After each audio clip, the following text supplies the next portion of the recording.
It's Divas That Care Radio. Stories, strategies, and ideas to inspire positive change. Welcome to Divas That Care, a network of women committed to making our world a better place for everyone. This is a global movement for women, by women, engaged in a collaborative effort to create a better world for future generations. To find out more about the movement, visit divasthatcare.com after the show. Right now, though, stay tuned for another jolt of inspiration. Well, hello, everyone, and welcome back to Divas That Care. My name is Candace Gish. Well, I want to thank each and every one of you that has tuned in for our broadcast today. I'm really excited. We're going to be welcoming a new diva to our family. Her name is Jean Kanokogi, and I'm so excited to chat with her. I haven't had the opportunity to get to know her yet, but I know about her story, and I'm excited to hear from her. If this is your very first time tuning into the Divas That Care, a huge welcome. We are now in our 11th season, and we are listened to in over 30 countries around the world. It's because of all of you amazing listeners that it's been possible to do this, so a big thank you so much. As I was saying, today's guest is Jean, and welcome to the show, Jean. I'm so excited to have you. Well, thank you, Candace, and thank you, everybody, for listening to what I have to tell everybody. Well, we're very excited to have you, Jean. One of the things I always ask my guests is if they could spend a little bit of time kind of introducing yourself to all of us today.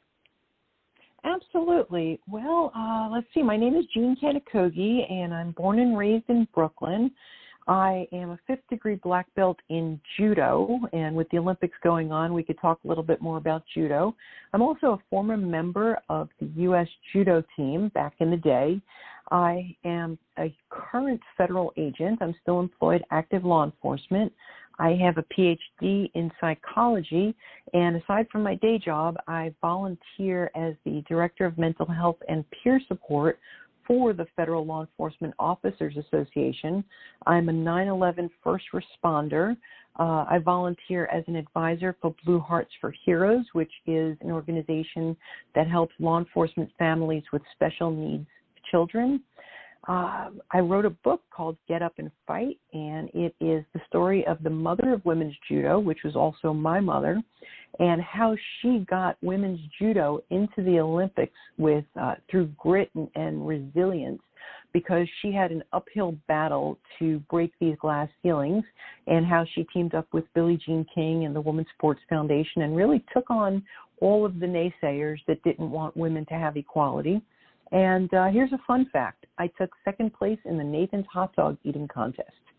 So fire away with some questions. I'm happy to talk about any of the aspects that I had mentioned. So hopefully some of the listeners either are going to get hot dogs, or they're ready to exercise and start stepping on the mat and doing judo, or laying on the couch and listening to me talk as a psychologist. I love it. Absolutely amazing. Well, welcome to the Divas, Jean. We're very excited to chat with you today. And oh my goodness, are you a busy woman? I had no idea that you were doing so many things. And it's just amazing that you have the time to come on to the Divas. So we really do appreciate that. Well, thank you. I'm happy to be here because your mission and what you guys do and the message that you send out is just so fantastic. And if it reaches somebody to really find who they are and find their get up and fight, well, a job well done. Oh, thank you so much. Well, speaking of which, we were talking about judo, and it's funny you were mentioning that because I was actually watching it first thing this morning before I started work today, and I thought, this is amazing. I'm like, what these women are doing right now is just extraordinary. And that you mentioned your mom doing this. So I want to talk kind of about that because it's exciting. I was talking to my daughters today, and we were all watching this together first thing this morning. And I thought, isn't this amazing what these women are doing? And now to have you on the program kind of explaining that and sharing with our listeners is just going to make it even more exciting. Well, it's very exciting, but to see women's judo in the Olympics, because every single time I see a young girl have aspirations to want to be an Olympian, I know that it was because of what my mother did, because of what I did, because I grew up in her shadows, and I was one of the original signatories on a lawsuit filed for discrimination against the International Olympic Committee and for human rights violations because women were not given equality. Let me dial it back all the way. In 1955, my mother, Rusty Kanokogi, she was a scruffy person. She grew up with a tumultuous childhood in Coney Island, Brooklyn, New York, and she had a lot of energy. So that energy tended to get her a little bit in trouble here and there with the law. But then she got married early, and it was a poor choice. The husband at the time was heavily into drinking more than being a husband. So she went to Al-Anon to try to support him, and thinking he was at AA, but yet he was at the bar. But that's a whole other story. And she met a friend, and she said, hey, you look like you work out. Maybe I should just exercise, and, I've got all this energy. And he said, I do judo. And she asked him, well, what's judo? And he showed her. He picked her up in a judo throw on his hip like she was a lightweight, a piece of paper. Now, she was 5'9", about almost 200 pounds of all muscle. And she said, that's it, I'm hooked. So in 1955, she went to the YMCA, and she's like, I need to get in this judo class. I need to learn. And she was greeted with, well, I'm sorry, ma'am, but no women are allowed to do judo. If you want to do calisthenics, this is the way. And she said, no, I want judo. She had this energy, burning desire to put her energy in a positive way. So she persisted, and this is where she started building and understanding persistence. She persisted, and they let her in the judo class. So she was the only woman, and she trained with these guys, and eventually she started getting their respect. So fast forward to 1959, she went to go support them. They went to a judo tournament, and it was a championship. So YMCA champs, there were no women allowed to compete, because when she walked in, she said, wow, this would be great if I can compete, but no women. Well, one of her teammates got injured, and her coach said, hey, Rusty, we're putting you in. She was androgynous looking. She was very athletic. Her hair was short. So nonetheless, she put an ace bandage around her chest just to make sure that she wasn't discovered. And the coach told her, well, just pull a draw. That's it. Don't call attention to yourself. Don't win a point. Just even. We just need the body to take the place. So as she's on the mat in judo, as you said you watched, you have to fight for your grip, and it almost becomes a battle just to get the perfect grip so you can execute a throw. And I should pause for a second and explain to the listeners. Now, judo consists of throws and immobilizations or pins. And so you have to pin somebody or immobilize them for 20 seconds flat on their back, throw them. If you execute a full point, you win. It's called an ippon. And also you can armbar or arm lock someone into submission or until their arm submits. And if you think about Kayla Harrison and Ronda Rousey, so you understand what an armbar is. And then there's also chokes. You can choke your opponent until either they submit or their body submits and they're out. I like when the British talk about it because they actually say, well, you can strangle your opponents. So they use that word. So here she is. She steps on the mat, and she's thinking, wow, that's so cool that I was alleviated of the pressures to win like the men. But wait a minute, that's not fair. I should have the same pressures. Well, she gets into this grip fight with this guy, that's her opponent, who didn't know she was a woman. So, it was just an opponent, and it was almost like a street brawl. She gets her grip, and she comes in and executes her technique. Well, she throws this guy, smashes this guy, and wins a full point. And because she won, her team won first place. So now they're getting their medals. She got a medal around her neck. And she thought, wow, this is great. I'm getting a medal for fighting instead of a citation. So this is even better. Here she is walking to her car, all proud, just really just savoring this moment. And the tournament director comes over and asks for a word. Now, as you know, human beings, when somebody says a word or we need to talk, we right away go to the catastrophic thoughts. So her mind went there, but then she said, well, this is a great day. Maybe he's going to compliment me. Well, it didn't happen. He said, are you a girl? And she's like, I didn't even want to answer him. He didn't even dignify asking me if I was a woman, as if I was a child. And she looked at him, and he explained, we know you're a girl, and girls can't compete. Women are not allowed to compete in judo. So we'll need that medal back. And if you don't give it back, your whole team will forfeit. And inside, she was burning. I mean, she wanted to smash this guy through the mat. But she knew the right thing to do was not give back, was to give back her medal because her team fought so hard. And all of these medals were rightfully awarded and rightfully won fair and square. But she gave it back. And when she handed that back, that was the turning point. This is where she found her purpose, because she exclaimed inside that no woman will ever suffer such an indignity ever again. And she gave the medal back, and she said, not on my watch. And this is where she defined her purpose. Her purpose in Japanese, we call it the ikigai. Ikigai is finding your way. It translates to the reason you're alive. And there's a lot of Japanese reference because judo is a Japanese sport. So judo means the gentle way. And in judo, there are two principles, jita kyoe and serioko zenyo, which means pretty much maximizing efficiency and mutual benefit for all. That's why the bow and we look down and we really thank our opponent for helping us become a better person. So she knows somebody ratted her out for being a woman, because how else would they have known? She gave the medal back and she said, that's it. I need to do something. You know, when somebody says, oh, somebody needs to do something, and then we all sit there and look, well, she is that somebody, and she is that somebody who was doing something. Amazing. Yes, and then in 1962, thank you.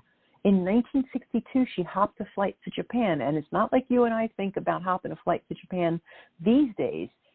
It was a struggle to scrape together the money to get to Japan, to even get a suitcase to go to Japan. She didn't speak a lick of Japanese, but they made arrangements for her to train and learn judo at the Mecca, which is the Kodokan, where judo was born, and that's where she wanted to go. She gets to Japan, and they put her immediately on the woman's side. The woman's side is where they practice kata, which is the form practice, and it's great because you learn your beautiful judo techniques, but it's not the fighting. There's no resistance of the fight. She wanted to be on the men's side. She wanted that get up and fight. Well, finally, of course, as boisterous and persistent as she was, they let her in the men's side, and she really embodied that Japanese proverb or mantra, fall down 7, get up 8, because she was thrown constantly, but she was also earning the respect of the men, the Japanese men training on the Kodokan. She even trained in the police dojo or police school where the police were learning to fight because they were non-gun carrying, so they really needed to embrace judo. But the funny story is, one of her training partners that she met at the Kodokan went home for, I guess they had a break, and his father told him, son, I saw that woman at the Kodokan. Do you know her? She's very big and strong. And he said, yes, that's my friend. So he told him, well, you know, think about marrying her because she'll give you big, strong babies. And, well, I call that man Dad. He took the advice of his father, and he was very sweet on my mom. And I am big, strong baby number 1. Oh, my gosh. What a story. And Candace, it goes on and on. And by the way, if anybody's interested, our website is rustykanokogi.com, or you can Google me or put it up on your site or whatever the case is. If you get it from our website, I will sign the book and personally send it to you. We're also available on Amazon, Get Up and Fight, and I'm the co-author of the book. The coolest thing about this is I wrote this book with my mom before she passed, because we would just send chapters back and forth, and we would clean it up, and just sometimes we would start writing and just go hysterically laughing. But especially when it came to hot dogs and how I took second in the hot dog eating contest, because it was all to get publicity for women's judo. This woman was relentless to make sure that women's judo was recognized. So here we go. Oh, now she's married to a Japanese man who had no idea what he was in for. If you remember back in the day, Samsonite versus Kanokogi, the karate guy that came out and beat up all the luggage, well, that's my dad. So not the gorilla for American Tourister, but for Samsonite luggage, my father was the one, or High Karate aftershave, he was the one karate chopping the limes.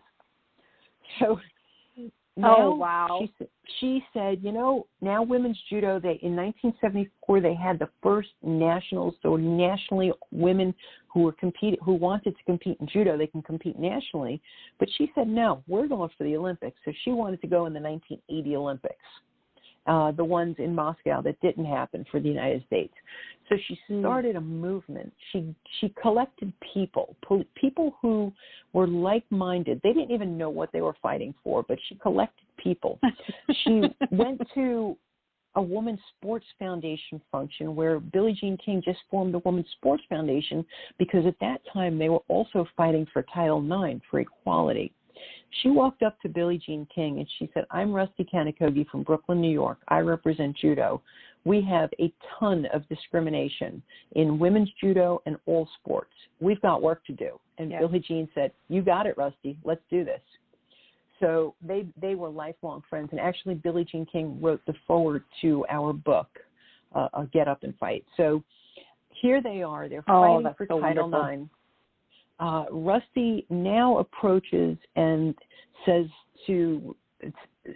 I want to have women's judo in the Olympics, and they tell her no. So most of the time people are like, who's they? I'll tell you who they are. They were the misogynists that were in charge. One of the things that their excuse, well, women really shouldn't be competing at the Olympic level. Well, you can hurt your reproductive organs. So, of course, Rusty's personality, just to give you a glimpse, Rusty retorted, well, then you guys should stop doing judo because our parts are on the inside. So just to give you a little bit, and by the way, the book is written in Rusty's tone. So Rusty is telling you the story. Oh my gosh. And that's what makes it so unique because you will sit there and you will have Rusty in your head telling you this with all of her Brooklyn, Yiddish, and Japanese mix of however she expresses it, Rustyisms. So they said, okay, well, fine. You want to have a women's judo in the Olympics, you need a world championships. And she said, okay, fine. I'll hold the world championships. And like a schoolyard tease, well, where are you going to do this, Rusty? And she said, well, I'll have it at Madison Square Garden. And then when she saw the words coming out of her mouth, she's like, oh, how the heck am I going to do this? We're just people from Brooklyn. And they said, fine, you do that. And she walked out of that room, head held high, and said, oh, no, now what? She shows up at our judo school, and she announces, hey, guys, dues are paid. You have to pay your dues next Tuesday, and we're holding a world championships. And I didn't know. I was only a 14-year-old kid. So I'm like, all right, sure, I'm in. And then my father's like, but, hey, we only have like $150 in the bank. How is this going to happen? And believe it or not, she mortgaged our home, and she rented Madison Square Garden to give these women the opportunity to weigh in on the same scales as Joe Frazier and Muhammad Ali. And 40 years later, they still are talking about they cannot believe that they competed in Madison Square Garden. I mean, this was the biggest thing possibly in so many people's lives. And she had 127 competitors, 25 countries, and she pulled it off.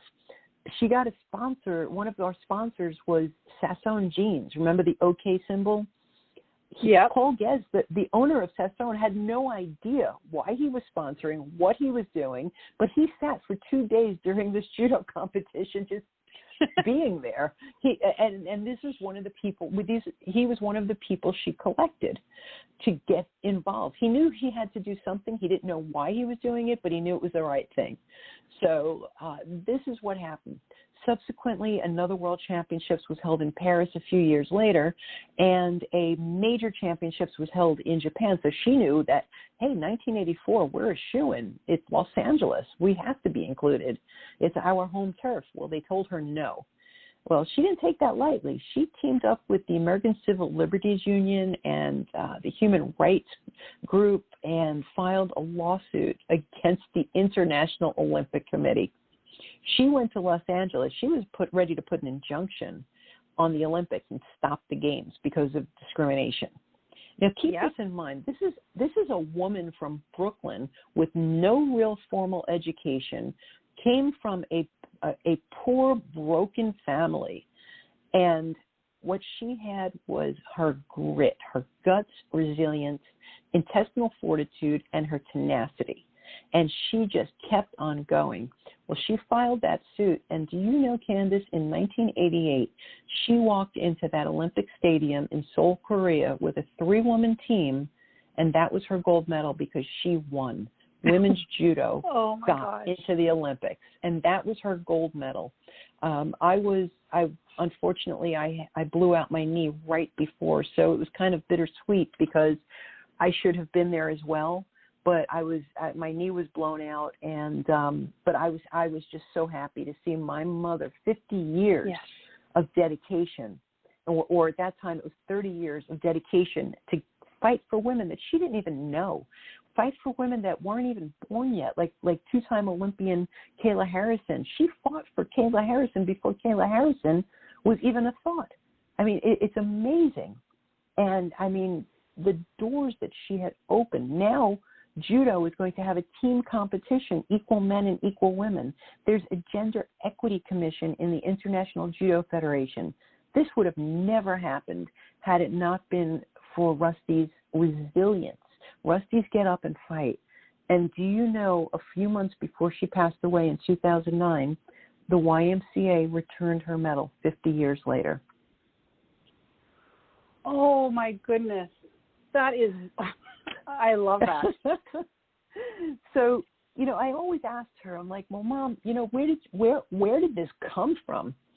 And growing up, of course, you know, scrapping and being scrappy and really a survivor, she learned that how to build your character. Like, her babysitters were people, unfortunately, back then they were from what they called the freak show.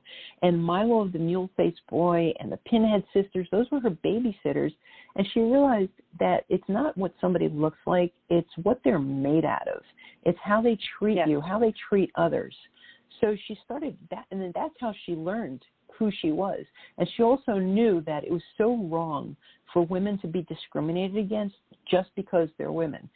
She used to always reference, I don't care who you are or what you are, if you can carry my big body out of a burning building, you should have the opportunity to be a firefighter. So exactly, you know, and I grew up in that, and that's how I became so driven to tell her story and use her story as a platform to help people find their own resilience, help them flourish, help them shift the dynamic in how they think. Because when they took Rusty's medal away, she didn't sit and dwell on it. She got up and fought. Nope. But how did she do that? And that is all through psychological reframing and measuring her success by her significance, not by, I mean, by no means, you know, have we ever become rich? And she did have one amazing opportunity to be rich, but I guess she didn't know it at the time. Her aunt was one of her role models. And she said her mother was tough, but her Aunt Lee, she was strong. And that's where she modeled a lot of her intestinal fortitude. Now, her Aunt Lee was an artist, and she married a guy named Jackson. And Lee and Jackson are very prominent, or were a very prominent abstract artist, Lee Krasner Pollock and Jackson Pollock. And when my mother married my father, good old Uncle Jackson said, here, have a couple of paintings. But it was too much to carry home on the train, so she's like, nah, that's okay. Well, in hindsight, that was my inheritance because we never got it. And I told her, I said, lady, you know, I have to go to work for a living now because you couldn't carry a painting home. What a story to be able to share with so many people. Oh my gosh, Jean, I have had a blast just listening to you, and I know we could go on for so long, and we didn't even touch into some of the things that I wanted to chat with you today. One of the things I want to ask you is if you would mind coming back onto our program so that we can continue talking about some amazing things that has happened in your life here. Absolutely. I would love that. Oh my gosh. Yeah. And I wanted to let you know also is that we want to post your book on our Divas book club. We have a page that we host all of our amazing guest books, and this book is extraordinary, and I actually can't wait to read it myself. Just listening to you talk about it makes me want to go out and grab it today. So I want to thank you for sharing that with me today. Thanks so much for having me today. Oh, Jean, it was my pleasure. It really was. Thank you again, and we will definitely have you back on again quite soon here, just so that we can chat some more. I've really had a great time. And a big shout out to all of our amazing listeners. You have to check out Jean's book here. I'm going to be posting on all of our social media, and I'll be posting some links to purchase this book, Get Up and Fight, the memoir of Rusty Kanokogi. And you guys, I think it's something that you need to read. You know, with everything that's going on today, what an amazing woman Rusty would have been. And I wish, honestly, Jean, I wish I would have had the opportunity to chat with your mom and to maybe have met her one day. Thank you. That means a lot. Thank you so much. Yes. And you know, as I said, thank you again for being my amazing guest today. Thank you to all of our fantastic listeners. As I said, it's because of all of you guys that we've continued to do this for 11 years. And it's because of all of you that I had the opportunity to meet Jean today. So thank you guys all again. I hope that each and every one of you has a fantastic day and that you do something kind. Until next time, everyone. Thanks for listening. This show was brought to you by Divas That Care. Connect with us on Facebook, on Instagram, and of course on divasthatcare.com, where you can subscribe to our newsletter so you don't miss a thing.